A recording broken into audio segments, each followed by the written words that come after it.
Heart of Red, Blood of Blue. Written by Rebecca Belliston. Narrated by Rebecca Roberts.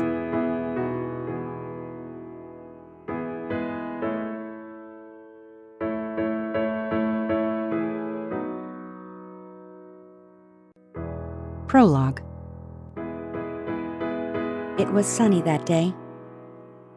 I remember that useless little detail because the sun hurt my eyes as I tilted my head back to see the top of the castle spires.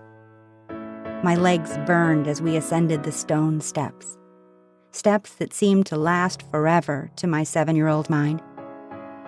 By the time we reached the massive cathedral, I felt as if my heart would beat right out of my chest. This is it, I thought to myself. The moment I was born for. Happy birthday to me. Memories are strange, though.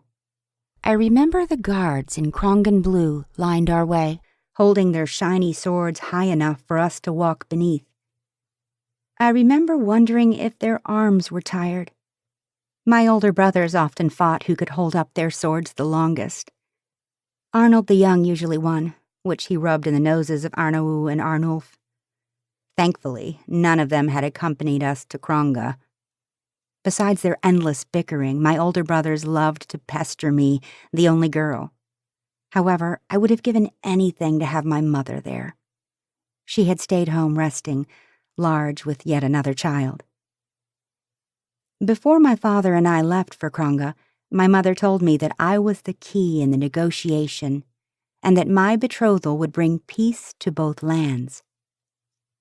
Thousands of people, she had said, adjusting my red wimple, have counted down to this moment since the day you were born, my little Gisela. So be brave, and on your 14th birthday, in exactly 7 more years, I will travel with you to witness your wedding. Could my parents not find a better way to celebrate my birthdays? But back then, I was naive enough to be thrilled. I had even looked forward to the summers I was to spend in Kronga until my wedding to Prince Jarek, when the mountainous northern kingdom would become my permanent home. But memories are strange, bizarre even. Some disappear, while others survive in perfect clarity. Distorted and biased, twisted and blurred, memories weave a colorful tapestry that is often fiction as much as fact. I remember how the peasants pushed their noses between the bars of the iron gate to get a glimpse of the foreign princess with her father, the mighty king of Steinland, and the long line of red guards behind us. I remember how the trumpets swelled in a final welcome before the cathedral doors swung open, and a man announced us in a loud voice. King Arnold the Red and Princess Gisela of Steinland. Even now I can recall how he exaggerated each S in my name like a snake. That should have been my first warning. The inside of the cathedral loomed large and so ominously dark compared to the bright outdoors. My eyes, weak since birth, struggled to adjust. I could not see young Jarek. I could not find his parents nor the archbishop. All I could make out were blurs and shapes. The altar, or what I hoped was the altar, seemed like an eternity away. My governess, Mistress Maram, had warned me no less than 1,000 times that if I squinted even once during the betrothal ceremony, she would have me flogged. But how could I perform my duty if I could not see? Do not stop, my father hissed. Move. As practiced, I began the march toward the altar, my red train trailing behind me 3 paces. People on both sides of the aisle bowed low. The men wore odd-looking puffy blue trousers, and the women wore dome-like headdresses split in the middle. I wonder now how we looked to them, a trail of red in a sea of blue. Did they secretly hate us? Did they know what was coming? Yet I was to be their future queen. Hands stiffly at my sides, I remember practicing the Krongen phrases my language tutor had taught me, the equivalent of Your Majesties and I do. Master Neffin promised I would not have to say anything beyond that. Turns out, I did not have to say anything at all. As I drew near, I could finally see King Frederick and Queen Silesia in front of the altar. King Frederick smiled. King Arnold, Princess Gisela, welcome to Kronga. I am still proud that I could understand every word he spoke. In contrast, an interpreter stepped forward to translate for my father. While the two kings discussed how, after years of animosity, it was wonderful for our two kingdoms to finally unite, I grew curious about my soon-to-be fiancé. Prince Jarek stood a couple paces away, facing the Archbishop. At 11, Jarek seemed so much taller and more mature than me, even more than the portrait they had sent of him. Like the others, he wore puffy satin trousers in deep royal blue. Upon his long blue robe was embroidered the Krongan coat of arms, two fierce lions rearing up, looking ready to tear each other's throats out. That should have been my second warning. Yet, I really only cared about one thing. Jarek's hair was light blonde as if kissed by the sun itself.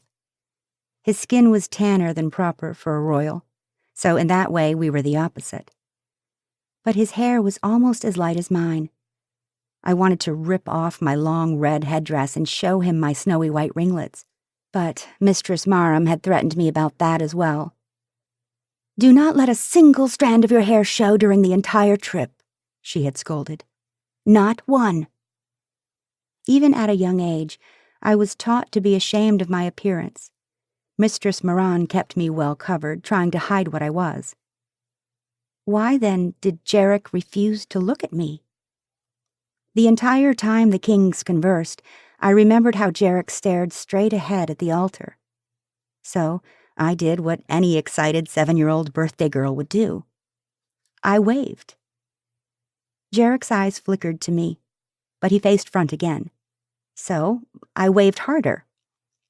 I cringe now in memory, but back and forth my hand wagged like a lunatic in front of a cathedral full of Krongan nobles at a ceremony between less than friendly nations. People in the pews behind us chuckled, Jarek's cheeks reddened, but he still refused to look at me, the birthday girl, his future wife. I will never forget how that stung my tender little heart.